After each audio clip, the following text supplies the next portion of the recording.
Coming up next on CBS Sports, a CBS Sports special.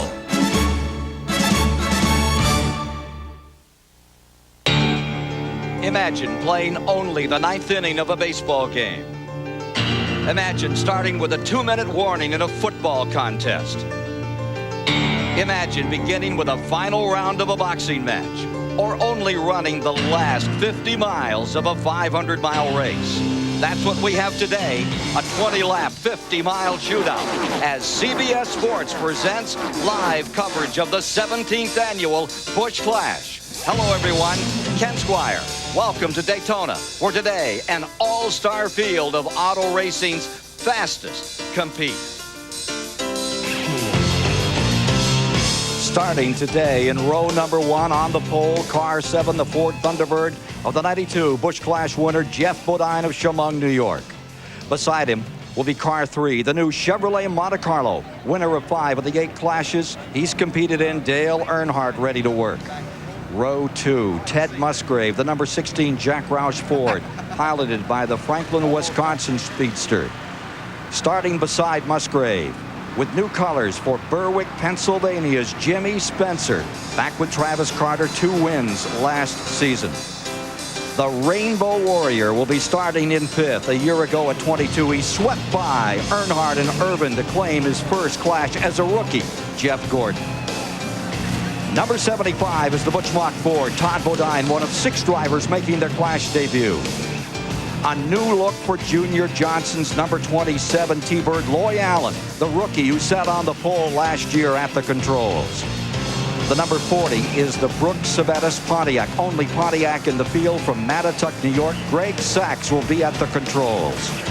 In row 5, last year's Daytona 500 champion, earned his 3rd invitation here from Columbia, Tennessee, Sterling Marlin. Today officially unveils the new Elliott Racing Team. Number 94 will carry the 87 Clash winner from Dawsonville, Georgia, Bill Elliott. The number 31 Chevrolet features another first-time Clash starter, sophomore sensation from South Boston, Virginia. Ward Burton is there. Sporting new colors, number 1, Rick Mast, took the pole at the inaugural Indianapolis Brickyard 400.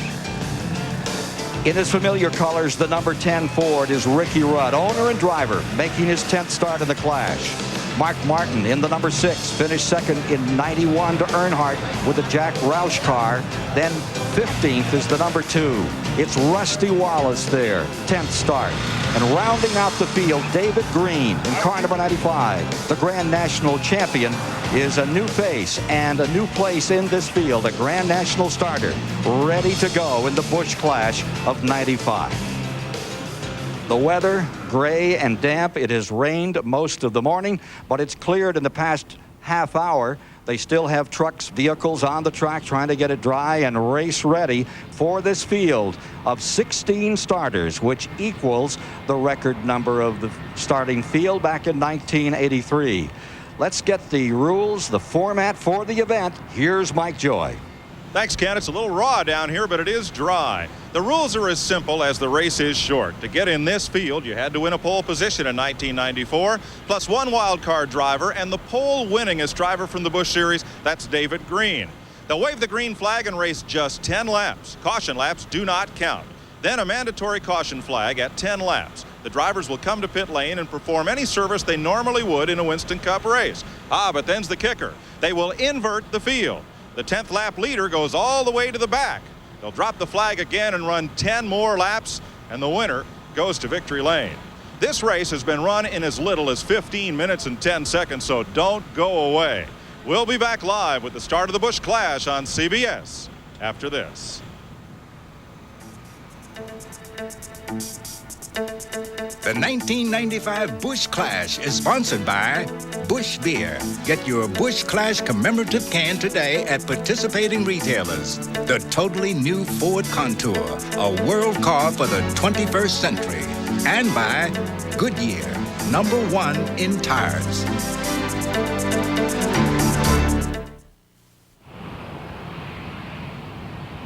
The steel gray look that you want for a racetrack, 2.5 miles in length, is coming up here, and it looks like we're not too far from the start, but there will be a slight delay before we get to the start of this $340,000 17th annual Busch Clash. A dash for cash and glory, Ned Jarrett. That's what it gets down to here. That's really what it gets down to, Ken. There are no points involved in this race, but it's a very important race for the teams and the drivers that are in it, because all of them will be hoping to be in the Daytona 500 a week from today, and they can get a lot of experience out there with the other cars on the racetrack, particularly those that are running Chevrolets this year. They have a brand new Monte Carlo. Don't know what it's going to do in traffic. This will be a good learning experience, plus the fact there are 6 drivers in this field today who are rookies in the Busch Clash.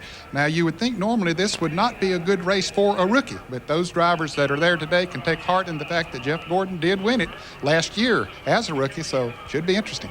Now, they drew for positions. That's the way they get the format started here in this race. Had a drawing a couple of days ago. One guy that has won it back in '81, has 11 starts, passed 7 cars, which is a record in the lead lap, was not in the drawing this time. We consider him one of our best experts. Darrell Waltrip, nice to have you along. I can't help but notice, you're talking about rookies, I couldn't help but notice all the rookies standing around kind of smiling, da-da-da-da-da, looks like going to have a fun day. The veterans are standing around with that scowl on their face like, you boys don't know what you're in for. So it's a fun race to some degree. Some guys take it more serious than others, but it's neat that the rookies are in here, and they have had some time on the racetrack. These cars have been on the track since Thursday, running together, practicing, drafting each other. So I think it's going to be a better race than we think it's going to be. Now, what are the new changes going to mean to this race that they put in effect?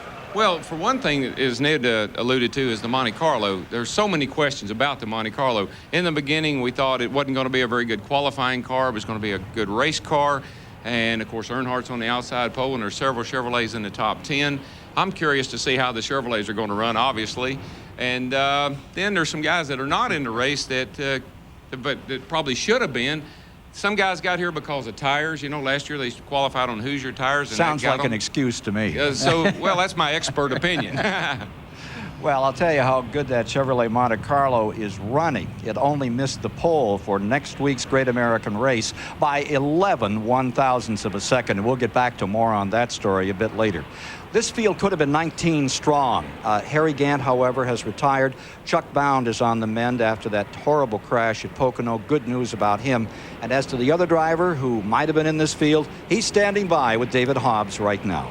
And that driver is Ernie Irvan, who had 5 pole positions last year.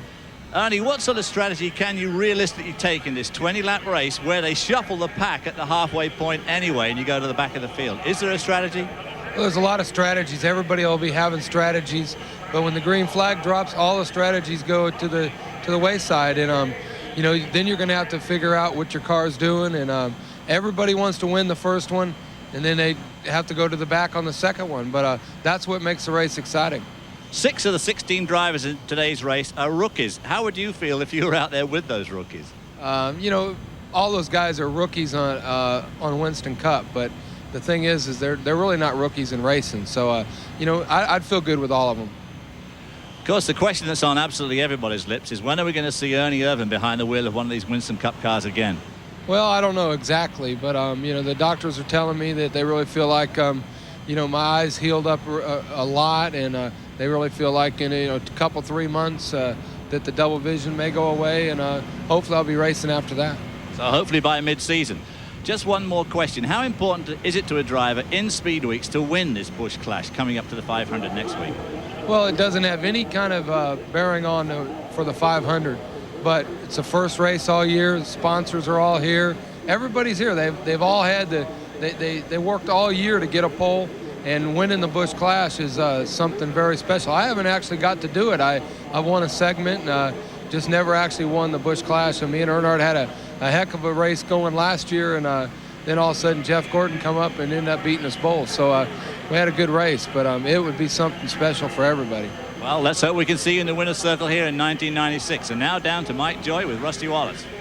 Well, Rusty's doing a little last-second interior decorating here inside his office. Rusty, in '91, Earnhardt came from last to first to win the Clash. Can it be done again? Oh, it can sure be done. I'm just going to see how this thing's running. It's drafted really good last night in practice. It handled great. So I need a car behind me. That'll really help me. But we'll see what happens. We'll just start to use this first half to get ready for the second. But if she's going to go to the front right now, I'm going to go to the front. There ain't going to be no sandbagging going on here. Well, now they invert the field for the second half, so it's a disincentive to get to the front. Well, Yeah, if you want to approach racing that way, but I'd hate to win this thing by default. And I think everybody here feels the same way. But then again, I think I like to have the cash too.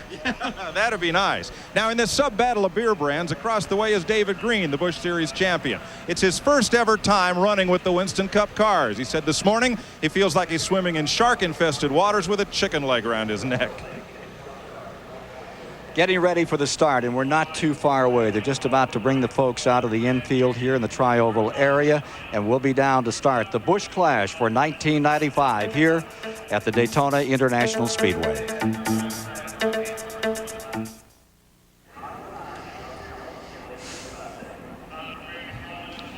Back at the Daytona International Speedway, and we're not too far from a start. There was a large throng gathered to be down here for the introduction of drivers in the tri-oval area, and they are just evacuating from there right now, and that'll take another 3 or 4 minutes. And here you see Jeff Gordon going over to take a look at that car number 24 before he settles down and tries to replicate what he did a year ago when he blew by the field.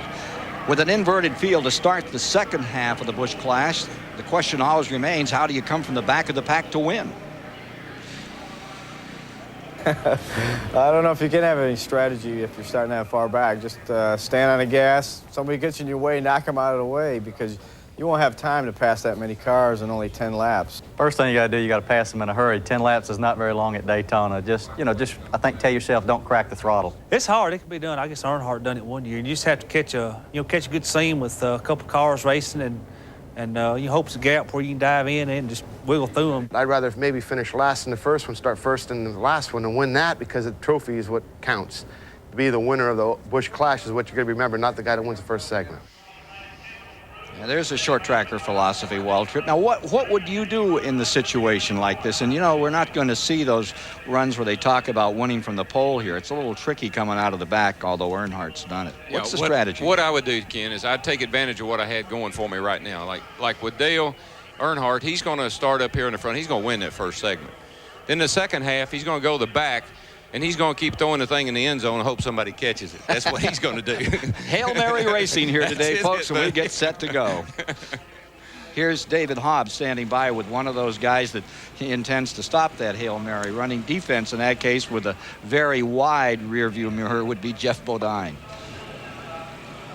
Jeff Bodine, you're on the pole for this 20-lap dash. Would you rather be here or at the back for the start?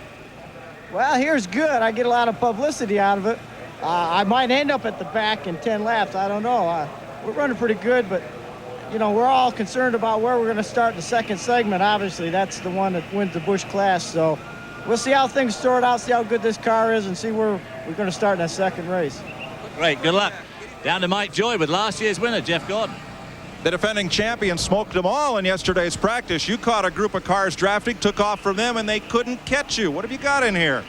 Well, I can't do it by myself. So we got a good car. It's probably the best car I've had in Daytona in a while. And so we're just going to try to make the best of it. But we got to have some help to get to the front, beat some of these guys that are out here. But then, can any one car leave this pack? I don't think anybody can leave it, but I think once you get out front, it's going to be really hard to pass. It's going to take about 4 or 5 cars pushing you to get by one car. So the object here is to get out front. That's the object on everybody's mind, Ken. There are always problems here, Mike. Problems like trying to get a ticket to the 500. Problems like trying to get your car set up. Problems like locking your keys in your car in the official pace car for the start of the Busch Clash. There it is. There it still was. That's almost as bad as a couple of years ago when a guy stole the pace car at Talladega and made a couple of laps around there. They're still waiting for him to get out. We'll be back for the start of the 1995 Busch Clash from the Daytona International Speedway in a moment. You're sitting alongside Jeff Bodine, who will start on the pole in this first 10-lap sprint. He'll kick it up in about that second, third lap to over 190 miles per hour and try to hold off Earnhardt on the outside and 14 other starters. Here's Mike. The man in black, Dale Earnhardt's talking to his car owner, Richard Childress, checking out his two-way radio communication. Let me sneak in around the net here for just a second. How about it, champ? Starting on the front row. Good starting spot. How about finishing spot today? Well, this is really you usually want to start up front, but you invert this thing, you ain't sure what's going to go on that last 10. I'd sort of like to be further to the back maybe, but Richard Childress and I talked about it. We decided to go for it. Jared picked us to win. He's up there doing the pit stuff, and we got old good-looking Walter up there in the tower with his suit on, and he's looking good. Maybe they can coach me a little bit, tell me which way to go here. We'll be all right. Well, I'll give you our frequency, but nobody in this crowd's going to race to the rear, are they? I don't think so. I think you're going to see that 4 and 24 and the 6 car at least coming on up here, and I'm definitely going to try to drag them around here the first 10, see if we can do it again, come from the back. You say drag them around. Dale, can anybody get away from this pack? I don't think so. Where everybody gets in line, I think it's going to be a race for, staying in line. Getting a racing side by side, the cars can get away from them in front, I think, at this point. I hope it's not the 4 and the 24, and I'm back there side by side with somebody, because they definitely can get away from me. Okay, good luck, Dale. Let's go to David Hobbs. Jimmy Spencer, he's won the last 2 restrictor plate races. How about this one, Jimmy? I don't know. We've been struggling here the last couple of days here, and we didn't qualify as well as we wanted to. Same car. We're going to be hard-pressed to beat the Chevrolets today, but we're not quitting at all. Are you glad you're behind Dale Earnhardt at the start today? I mean, are you happy with your start position? I'm very happy. I believe that's the car to beat, and the 24 and the 4 car is real strong. And I think we're going to have to get in there, and the 4 teams are going to have to work together, just like the Chevrolet teams are. We're going to try to keep them Chevrolet separated. It's definitely, without a doubt, a Chevrolet-Ford battle today. It's a big field, and a lot of them are rookies. Are you worried about that at all? I'm a rookie myself, and you didn't get here because of inexperience. You're a good race car driver, and you got in this field because you earned it. And everybody knows what we can do with one another. And, you're naturally going to push each other to the limit today. There's a lot of prestige going into this race, and Anheuser-Busch and the fans want to see a great race, and we're going to try and give them one. Well, good luck in this afternoon's race. Ken? So there's Jimmy Spencer settling down for his start this afternoon. There you see the field gathered 16 strong for this start, and every one of them determined to win $25,000 and relegate themselves to the back for the second 10 laps and go for $45,000. Those are racers out there, every single one. Earnhardt, he's done it twice, come from the rear to win that second 10-lap segment. Did it in 91, did it in 93. There's that window net on that car, and Darrell, tell us about that. Well, they have some new window nets that the weaving is much tighter than we've had in the past.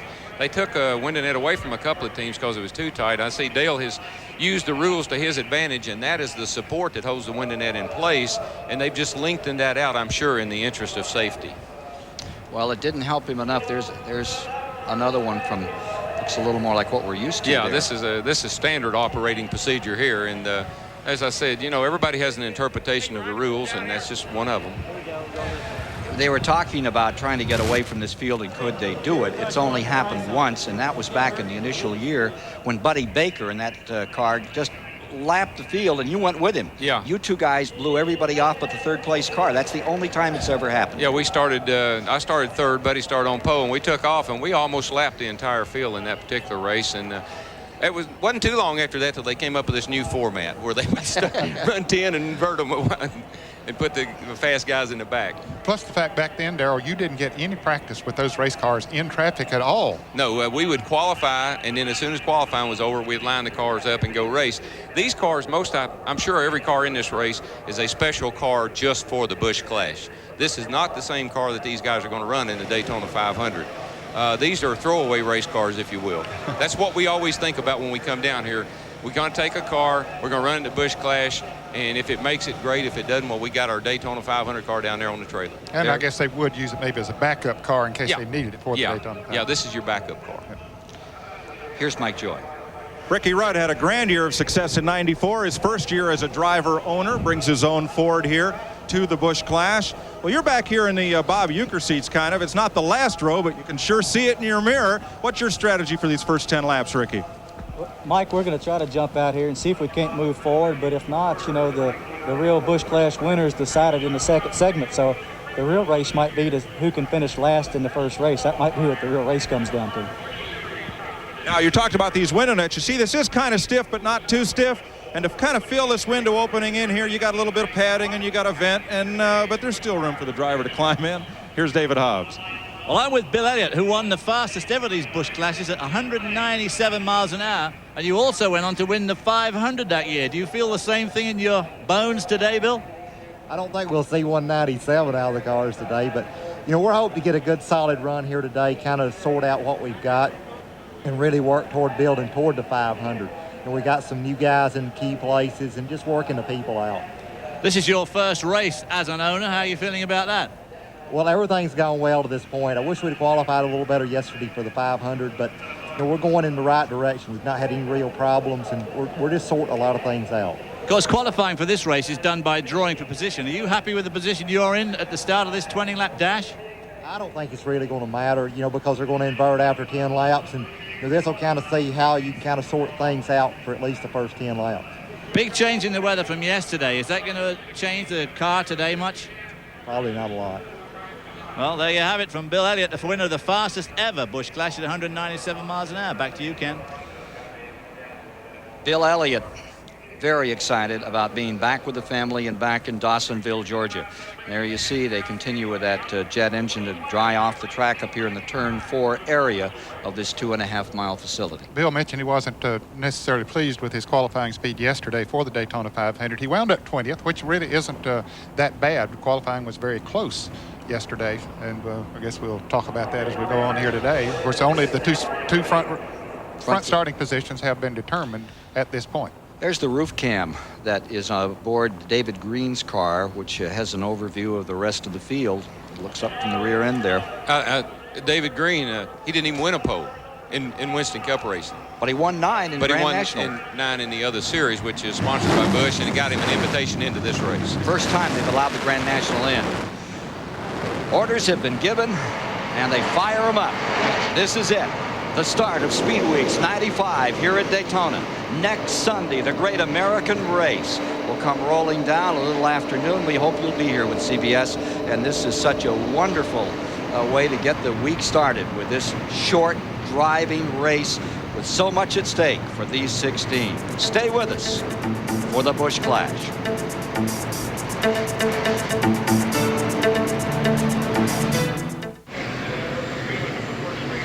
Less than a minute, and they'll begin to roll down pit road. They've had plenty of time to cool their heels down here, so they're giving the motors plenty of time to get some heat in before we begin the 1995 Busch Clash. And now the pace cars are pulling away. 2 Pontiacs down pit road, and behind them come Bodine and Earnhardt. The rest of the field moving away nicely, and we're getting set to go racing here at Daytona. 31-degree banking, 18 degrees in the tri-oval. And it's always a thrill when they're getting set to go for the first time, wheel-to-wheel, Winston Cup racing here at Daytona. The pit road's not real dry, Ken, but it's not going to make a lot of difference because they're not going to use the pit road except under that intermission. The thing that they might ought to have done, though, is cleaned up some of these areas down here off of turn 4 and off of turn 2 back there, because that might get used during this race. Gone 3 years without a caution thrown on this race. We've had some pretty exciting incidents in the past, Ned. Yes, we really have. I remember Ricky Rudd tumbling off of turn 4 up there a number of years ago, and had a pretty good melee here on the front straightaway one time going into turn 1. So, never know. Bodine, Brett Bodine, Bobby Allison up here out of turn 4. Okay, let's take a look at the starting grid if you're just joining us. We're live. We're at the Daytona International Speedway, and this is the Busch Clash, 17th annual. See the field down that back straightaway, and notice all this area that's been paved as you look at Bodine and Earnhardt, the front row. Then just as you get to the chicane area for the sports car race where they ran the Rolex 24 the other day, the grass is back there, but they've made a major change in that back straightaway. We'll be addressing that next week for sure in depth about the changes they've made around this track. There you see Allen and Sachs back there in row number 4. They'll take, what, 2 laps before they turn them loose today? Right. Yeah. They get 1 to go this next time by. I want to say about David Green, I didn't in any way mean that he didn't deserve to be in this race. He's a homeboy, and his daddy will be all over me if I don't.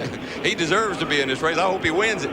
Comes from Owensboro, Kentucky. That's right. There's a bunch of us guys from Owensboro, Kentucky. How does it make you feel to see a kid from Owensboro, Kentucky, who was riding a tricycle when you were driving at Owensboro? What was the name of that? That's the Kentucky International. No. It was Whitesville. Whitesville, and it makes me feel old. Okay, a race analysis for you folks as we settle down here about a lap away. 25 miles. All it is, 10 laps in this first segment. Then they'll reverse the field. Ricky Rudd looked like he was pondering maybe waiting for that second half of the race. He was the first one that was real honest. Real honest, yeah. That's what I say. They're going to drop the green flag. You're going to run 2 or 3 laps here, and as soon as you see what you can do, if you can't do any good, you're going to slow down. And as he said, it'll be a real race for last. Well, you won't see that among those guys in the front row. Certainly not Spencer. But you can't get lapped now. If you get lapped, then then you got to go to back to the rear again. So you got to stay on the lead lap. You got to stay in the draft basically to do that too. Yeah. So your strategy could backfire on you if you're not real careful. Well, there you see the 3 that have won, and only 3 from the pole. And as we say, now with this little extra element of spinning that field around at halfway, inverting the field, it's pretty hard to come along and take it from the pole. Earnhardt, of course, has gone to the rear after winning the first segment and come back to the top. Let's see what Bodine can do to contain him. It's something if he could pull that off. He could do it too, Ken, because starting back in the back is not as bad as it seems. When they come off of turn 2, they get so spread out down the back straightaway that the guy in the back gets an ultra draft. He gets a super draft, and he can go by a bunch of race cars. Going by the Tiny Lund Grandstand, which they keep adding to in the back straightaway, we understand that is just about sold out for next week. Here we are approaching turn 3, critical area, fastest point on the track. They'll get in here in that draft a little over 193 miles an hour. Busch Clash coming live. There's Bodine and Earnhardt ready to square off in the front row. Earnhardt's up in the front row with a different adversary, but one he knows well on the inside for the Daytona 500 next Sunday. What a story we have there. 11 one-thousandths of a second separating the 1993 winner, Dale Jarrett, from Dale Earnhardt, as they'll come down for the start next Sunday afternoon here on CBS. Pace car ready to come in. We're ready to go racing for 1995. Jeff Bodine has an onboard camera. Ricky Rudd, Greg Sachs, and David Green. I think Earnhardt will probably try to get the jump here on the start. And what makes you think that? That's his style, right? That's right. Yeah. He knows this race well enough to know that even if he started early, they wouldn't probably break him in. Sterling Marlin jumps out of line and comes up trying to move alongside Ricky Rudd. It'll take a couple of laps to get to full speed. Back straightaway, 3 wide out of 2. Yeah, look at Jeff Gordon on the tail of Ted Musgrave trying to push him on by Bodine on the outside. Those that are behind Bodine are at the disadvantage right now. Yeah, I expect that Gordon will hook up with Earnhardt and they will be long gone. Musgrave stays in it. Jack Roush car. Whoa, we got trouble. Into the wall. Hard hit on Greg Sachs, car number 40. Caution coming out front and gone. He and Mark Martin tangled, and Mark is spinning around on farther down the track. Wow. Caution out. He did hit the wall hard, but fortunately he's apparently okay. He's already unbuckled his safety net. That's one of the things they're told in the drivers meeting. If you're okay, unbuckle that safety net so the safety crew will know that, and then if there are other drivers involved in the accident, then they could go to them. What started that is a car got down on the apron going into 3 over there. They're about 3 wide, and I'm not sure who it was. It was either Ricky Rudd or Loy Allen, and that got a little crowded going into turn 3 over there and sent cars into each other. Greg Sachs walking away. His first ride in this car. Richard Brooks, Felix Sabetta's car, and there's the number 6 Mark Martin right behind the wall, and you can see the rear fender bent up on that. I really felt Mark had a chance to run with Earnhardt and Gordon. He looked good in practice, and I thought he might have had a chance to run with him. Replays coming up, folks. Wide angle. Actually, looked like Loy Allen got a piece of Sachs's car and sent him up, and he got into Mark Martin. Actually, it looked like, but there was a car down on the apron. If we could look at that again, going into 3, he gets down on the apron and forces those cars into each other. I think it may have been Mark, actually. Here he is, right? Yeah. Yeah. It's Mark. Yeah, that's Mark. He came Mark up went across. up and hit Sachs. Yeah. He got down on the apron. He came up and hit Sachs, and that drove Sachs into the wall, and then sort of chain reaction, I guess. Sachs took a hard lick. from inside of Greg Sachs' car. Let's watch what happens here.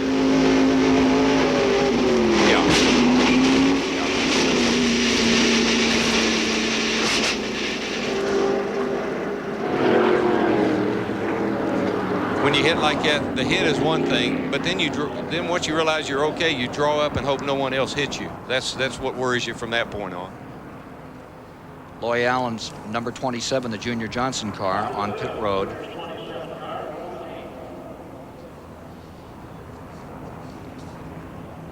First time he got by down on the inside. I think he just brushed his right front fender just a little bit up against somebody. The crew standing in the way, I think, of what damage he may have suffered. Let's go to the telestrator here. Okay, let's take a look at what did happen as they went into the turn. We're just okay. Stop it right there. Right there is where Mark Martin, he was down on the inside, and he goes up and hits Greg Sachs. We'll move it on forward, and you can see what happens then after they move.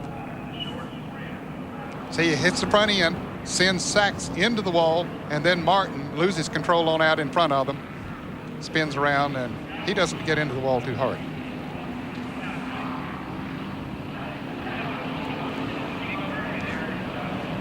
Short day for a former winner of the Daytona 400. Another view. Yeah, Mark just, I'm sure he thought he had plenty of room to get in there, and he was just down on the apron. When you get those left wheels down the apron like that, the car automatically comes back up on the surface, up on the banking, a lot quicker than you anticipate. He was under the 27 car going into that turn, under Loy Allen, and may have brushed him right too. up. Yeah, that's how he got the damage, I think, on his car. So we're under caution, and these laps are not counting in this Busch Clash. One lap, and we'll be back under green another time. Hard hit for Greg Sachs. We'll try to get a word with him for you in a moment. As we come back up on a restart, it will be Earnhardt in first, Musgrave second, Jeff Gordon will be in third, Sterling Marlin will be in fourth, Jeff Bodine in fifth, Elliott sixth, Todd Bodine seventh, Jimmy Spencer in eighth, Rusty Wallace looks to be ninth, and Rick Mast will round out the top 10. Ricky Rudd back there in 11th, and David Green's pulled up from 16th into 12th. Sachs and Martin both behind the wall. These caution laps don't count, by the way, so I guess we're still, basically, we got one lap in the book. One of the guys on the move is certainly a Sterling Marlin. He's come from 9th up to 4th position. Here's Mike Joy. Ken Schrader's a two-time winner of the Clash. You saw that in-car replay and said what? I've been there, done that. And it's seen not a that good stuff feeling. before. No, Greg took a heck of a hit there. Glad to see he's okay.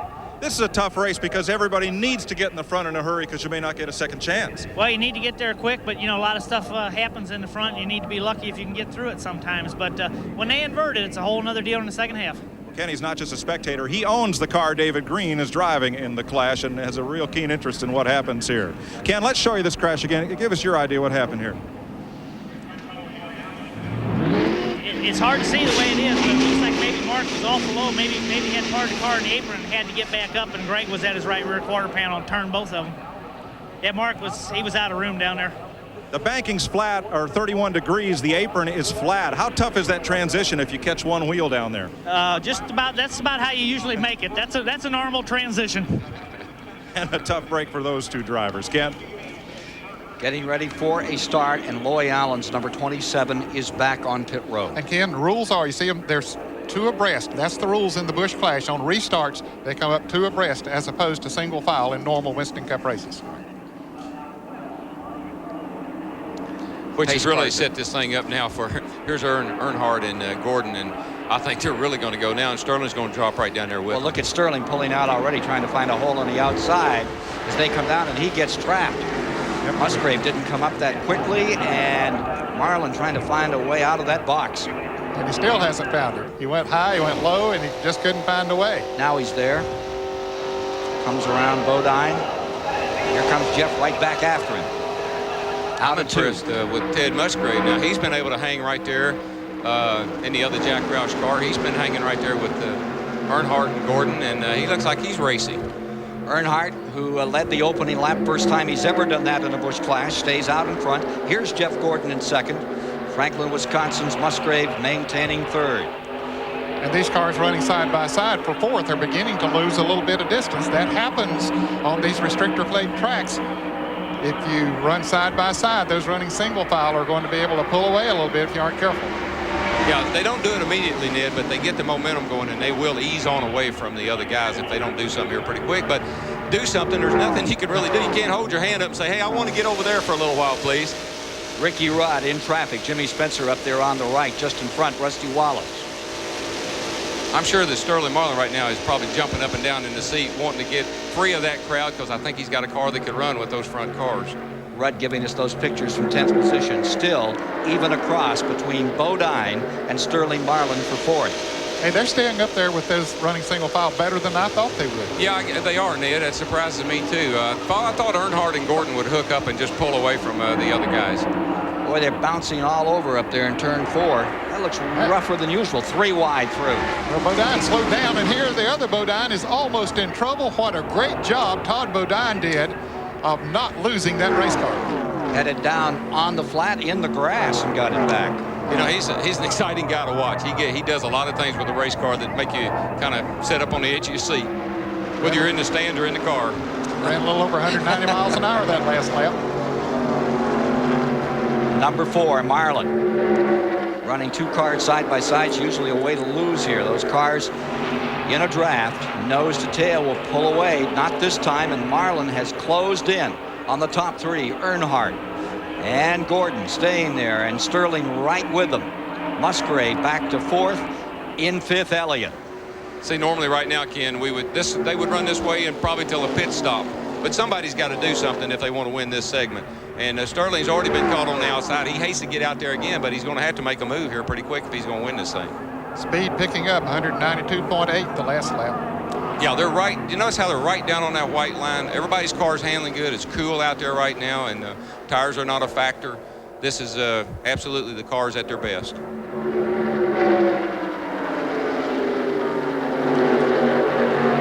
Everybody stabilized, just holding on here for a moment. Take a look at Bodine a moment ago. Todd Bodine. Well, he came up on Jeff. his brother, Jeff. Yep. That's what caused the situation. Jeff had slowed down, pulled to the inside, and Todd had a good steam. Boy. He had a steam going, and I don't know how he held on to it. Folks, I'm going to tell you, you just don't do that very often. You don't get down there like that and save it. That's usually bad news. 190 mile an hour move, and it keeps Todd Bodine in 7th place, right in the tri-oval. Here's Rusty Wallace, just getting around Ricky Rudd. That's for 8th position. Yeah, he tried to follow him for a few laps, and he saw that those others getting away from him, so he decided to pass him, see if he could pull Ricky on up there to him. Yeah, they're really not a factor in this race right now, and Rudd's doing exactly what he said he was going to do, try to finish dead last. Halfway in the first half. See, that's a car owner for you. He says, dollars are dollars, and I want the big ones. Good thinking. Now, would you do that? If I had the chance. Maybe that's why I'm not out there. Earnhardt, Gordon, and Marlin running 1, 2, and 3. Musgrave stays 4th. Bill Elliott in 5th. Jimmy Spencer in 6th. I think the thing you got to remember is just like even Jeff Gordon himself said, a car in front, it's going to take all those cars behind Earnhardt to get by him. One car's not going to pull out and get the job done. Sterling and Jeff are going to have to work together if they're going to beat Dale. 7 cars in this lead draft. Back to Todd Bodine, who made that miraculous save 2 laps back. Coming down out of 4. Gordon showing a lot of patience, just waiting here on Earnhardt, the 5-time winner in the Clash, winner of 23 Cup events here at the Daytona Speedway, but never the 500. Wants to change it next week. But the guy that beat him, nose to tail in 93, will be right alongside at the start. It's the Dale and Dale show 1 week from today. As much success as he's had here, and that's a lot, he's never won a point-paying race here. So that's the thing.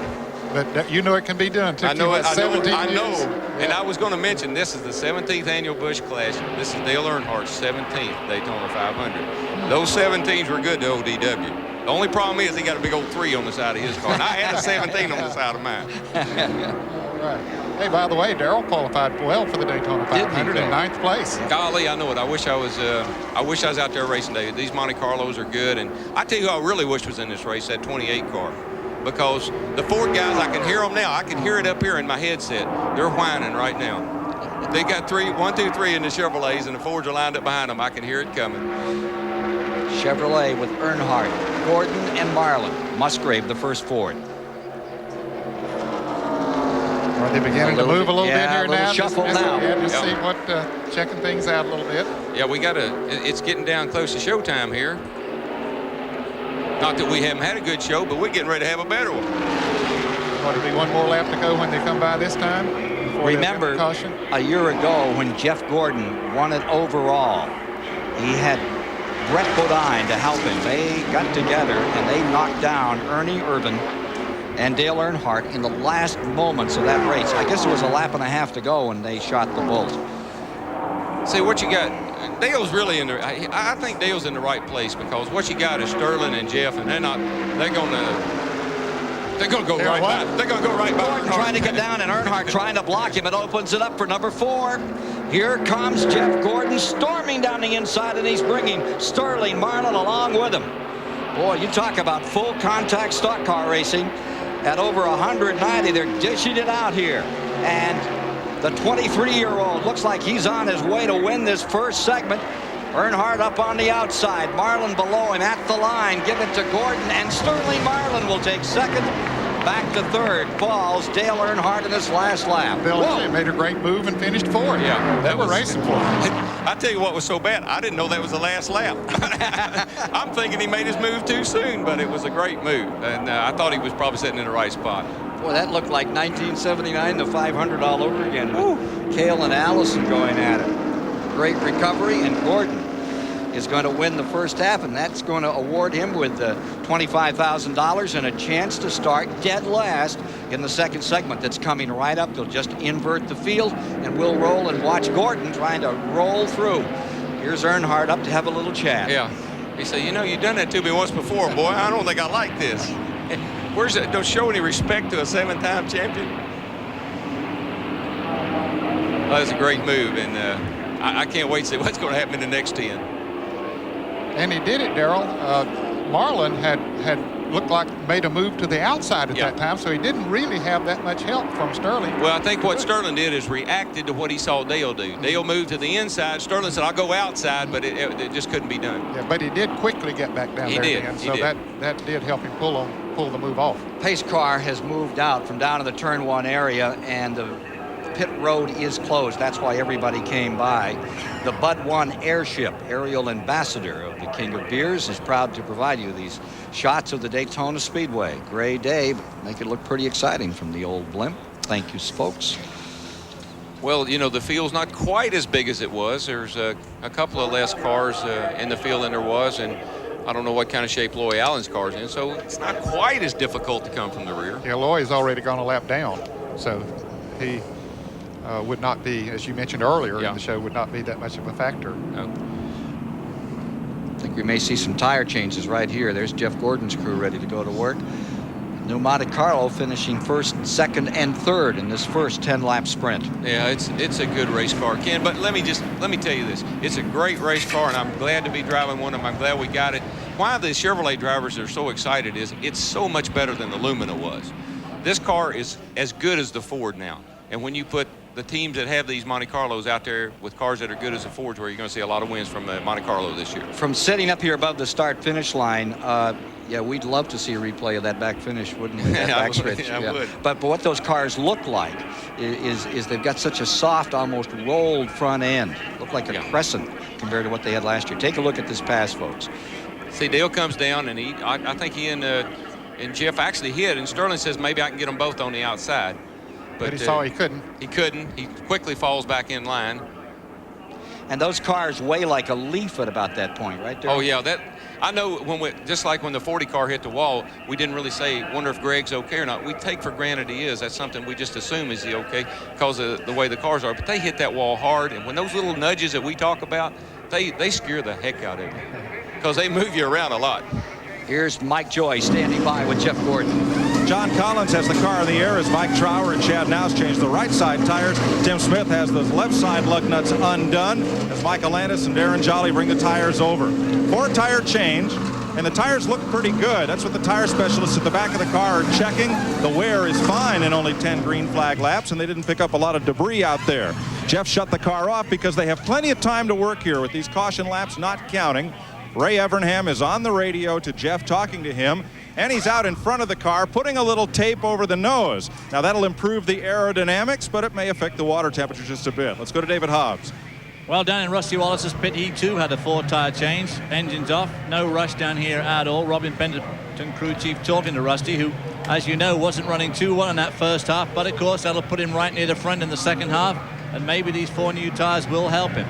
They're going to do a bit of radiator blocking up here. Things running a bit cool, probably. Very cool down here in the pits today and out on the track. Ken. There you see Waltrip's car, and all of them are going to the tape, blocking them off a little here. Yeah, what they do is that first segment, they say, how hot was it running? Well, it was running 180. Well, we can step that up a notch and go faster, too. Take a look at that finish that we just saw out here as the field begins to reorganize for the second half of the event.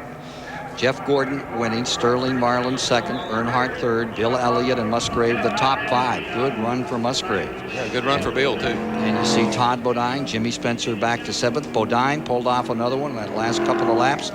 And Mark Martin and Greg Sachs are already DNFs from it, did not finishes after they're behind the wall. Altercation on the very first lap of competition. They say that number 3 is running hot. Yes, you look at that water coming next. out the overflow again, you can see that he's running hot. Well, yes and no. What they're doing, they're probably putting water in it and cooling it off. That's where the overflow is, and it comes out the back. They're going to cool that bad boy down, and I bet they put a little bit more tape on her, so she'll go a little bit quicker. Darrell, I think they already have. I think they're up there slapping tape on a little earlier. This is to get it down to 140 so it'll be cool for a little bit longer. College basketball coming up here this afternoon. It's Purdue versus the Indiana Hoosiers. That's next this afternoon here on CBS. Back on pit road, and they're working on Todd Bodine, number 75, and you can see the tire mark on that one. Yeah, see, normally if you saw that at Daytona, normally you don't see that at Daytona. Let me put that out there first. But when you do, the guy's usually been into the wall because that's a lot of contact for a track that you run 190 miles an hour on. Mike Joy. Todd Bodine sitting in the car. His owner, Butch Mock, supervises the repairs. He got in a little brush there with his brother. The hood's going to go back up, and you see they have a little bit of a flopping fender there. Todd, what happened there with you and your brother Jeff and Jimmy Spencer? Well, Jeff was trying to get out of the way, I think. He was real bad loose, and we went 3 wide going into trial, and evidently Jimmy didn't know it, and we just got together. You know, it's just one of those deals that happens. Boy, nice save. I can't believe I saved it. Neither could we. And neither what? About 40,000 people here today. Great you know what crowd I can't out there believe is I can't believe he can talk about it. I'd still be trying to get my breath. Those little dark areas you see in the grill opening area, that's how much air these cars are taking in right now because of the shortness of the race and how you need speed. That's why they're putting that tape all on the grill. The more tape you can run up there and the more hose you can close up, the faster you'll go. We should point out that they're inverting the lead lap cars only, so therefore Loy Allen running a lap down. He'll restart out back. Take a look at the grid for the second segment of this race. About a lap away from the start. Now Green was scheduled to be on the pole, and he's going to pull out of there. He's requested to go to the rear. He's saying he has ignition problems, but that's how they would have started. Then Mast and Jeff Bodine would be in row 2. You have Ricky Rudd and Rusty Wallace in row 3. For row 4, Pennsylvania's Jimmy Spencer, New York's Todd Bodine. In row 5, you have Musgrave and Elliott. Going back to row 6, there's Earnhardt squaring off with Sterling Marlin in the number 4. Getting to row 7, there is Jeff Gordon, the winner of that first segment. Then Loy Allen, a lap down as we get set for start. 2 cars not coming back out. Halftime statistics coming up here. Lead changes, 1 biggie as Jeff Gordon shot him down final moment of the race. Biggest move, Sterling Marlin 9th to 2nd. And Earnhardt dominated until that final corner. You know, Ken, in the past, being out front's been the place to be, but maybe these cars are slick enough now and sleek enough, and they got enough horsepower this year that maybe being out front's not right this year. Last couple of years, it's been good to be in front. You just couldn't get the momentum to get by, but maybe that's changing. It sure looked like it. It sure looked that way. Let me ask you a question, Ned. Are you taking your heart pills yet? Here you are. You've got your son back in the front row. We're getting ready for a repeat of the Dale and Dale finish. Now they're going to start up in front for the 500. Here is Dale Jarrett on the pole by 11 one-thousandths of a second. The old master, Mr. Earnhardt, right along, still striving for his first win. You going to be okay next Sunday? Oh, I think we'll be okay. We'll get through it. But it is going to be exciting, no doubt about it. It's going to be a great race, folks. We hope you're going to be with us here on CBS. So we're coming down for a start. Hope you'll be watching it here on CBS starting at noon Eastern. From the blimp, coming down for the start. As they come to the line, Ward Burton and Rick Mast in that front row.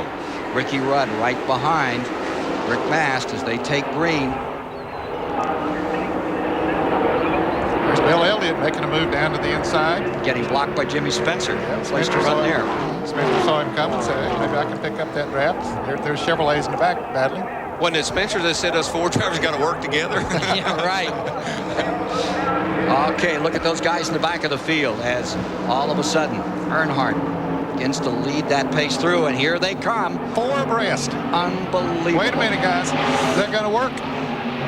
Oh, yeah, they'll sort it out. Okay. That's what you say. Jeff Bodine in the middle. He's wondering. Oh. If Bodine is loose, that is a handful. How do you keep the air on the spoiler in a deal like that? Well, you just hang on. That's all you do. You just hang on. He's still there. His brother now pulls away from him. Now I don't like the way this looks.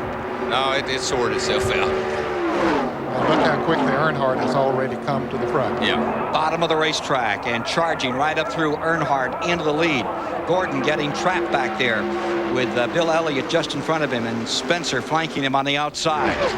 You know, Dale Earnhardt is just phenomenal for getting through traffic. That is in a lap and a half, and he's out front. That's phenomenal. Here's Mike. Can we expect?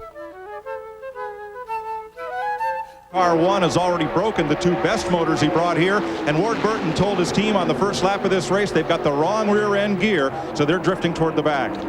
But drifting toward the front, Gordon closes in on Bill Elliott in third. Elliott's cleared away. He's closed up on Marlin in the number 4. The 94, Bill Elliott out of Dawsonville, Georgia. Back flying his own colors this year. In the 3rd spot, here comes Gordon after it. I think they're going to have to change the format, Ken. This inverting the field ain't working. Well, it makes it exciting for a lap. It does for a lap, but we're right back where we were a little while ago. You could cut it to 2 laps. I don't think this one's over. Look at Jeff Gordon closing in again, Ned. Yeah, he made that magnificent move on Earnhardt to get the lead on the last lap. On the first 10 laps, he's thinking the same thing. Earnhardt's wondering if the adjustments they made on his Chevrolet will keep that from happening again. NCAA basketball coming up next on CBS. Purdue and Indiana. Great Midwestern Classic, and you'll see it here. Right now, you're watching live the Busch Clash 17th annual. Out in front, the 7-time Winston Cup champion. Earnhardt is on the point. Sterling Marlin, defending Daytona 500-mile champion, right there with him, followed by 2-time winner of the Winston Cup. Here you see of the Daytona 500, Bill Elliott, and then you see Jeff Gordon, who won this race as a 22-year-old rookie. The guy who's really trying to protect his position right now, of course Earnhardt is too, but Sterling Marlin, he saw what Jeff Gordon did on that other. He said, I need to be in 2nd place. Don't want nobody to pass me. He was in 3rd before. And he wants to sit right there in 2nd place, see if he can do the same thing Gordon did. See, Dale couldn't stay in traffic very long. That extra tape they put on that car, it would get too hot. It wouldn't run well. So he's got to get out front. But I'm not so sure that Sterling Marlin can do what Jeff Gordon did. Jeff's just got a real knack for this place, and he really can pull off some good moves. 193.3 miles an hour the last time around. That's humping it right there. Ricky Rudd back in the 5th spot. In 6th, Todd Bodine. Jimmy Spencer's deployed 7th. Rusty Wallace back at 8th. Todd Bodine, I don't know if y'all noticed or not, but he came in and got a late pit stop. He caught the field after they took the green, and he has really worked his way right back up there. He was dead last when they took the green. He is working his way back up. And if nothing else, he's going to cause some excitement. 5 to go. Oh, Nigel Marlin, that's what they're calling him now. He's hanging right in there in second place. I'm really impressed with the way Bill's run, though. He's run good in the first segment, and here he is right up in the middle of this thing with being half over. Yeah, he's got to feel good about the way he's running, too, with a new team. Even though he knows that his brother Ernie builds some strong engines and he has confidence in the people, but like he said in the interview before the race, he has some new people there that haven't worked together, and you just really don't know until you get out there in competition. Well, I think I know my first year as an owner driver, I had a great year. Ricky Rudd had a great year, first year owner driver. I think Bill Elliott will have a great year. I agree. Dale Earnhardt calls this a go-get-it race, and he's getting it right now. Yeah, but, you know, maybe you think maybe he'll learn something from that first one. Maybe being out front ain't the place to be, but maybe he also figured out I'm going to be a little rougher in this second. I'm going to be a little harder to pass. Ooh, fading up very high. Looked like Jimmy Spencer getting very high in 3 and 4. Let's go to Mike Joy. Dale Jarrett's on the pole for next Sunday's 500. He'll be in this race next year. 2 years ago, you beat Dale Earnhardt with 1 lap to go to win the Daytona 500. What does Sterling Marlin have to do to beat Dale today? Well, I think he's got his work cut out. I don't think he's going to beat Dale. I think they're going to start shuffling around. And I think in his second segment, Dale's going to make it a lot tougher for them to get around him going down the back straight. If one car goes, will everybody go? I think they're going to start shuffling. I think the problem's going to come that Gordon's going to try to get up there.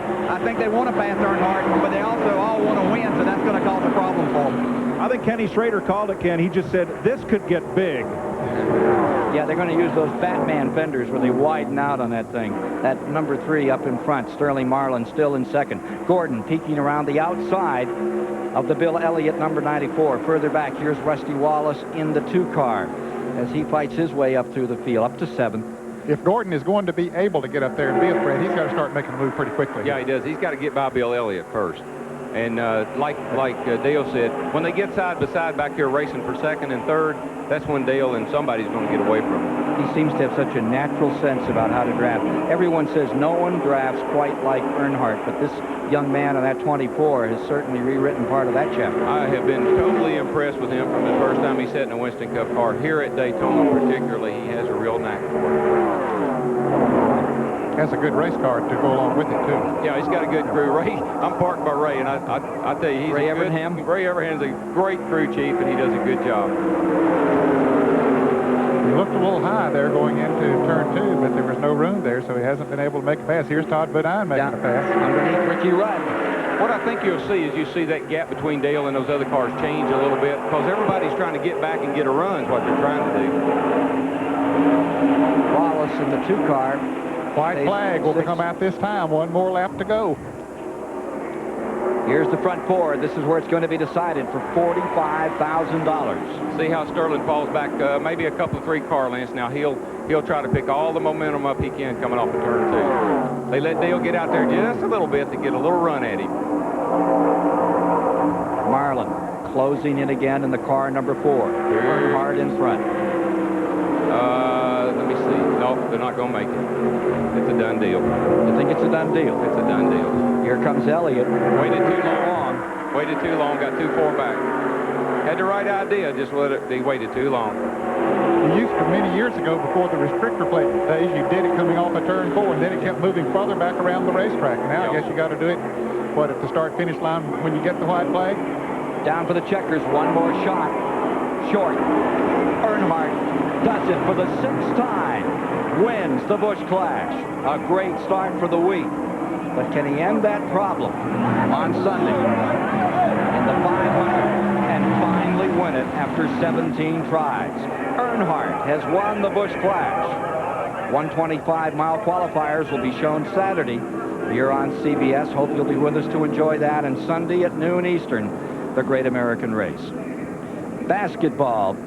Purdue versus Indiana coming up next. Burnett Jarrett, Mike Joy, David Hobbs, and Darrell Waltrip.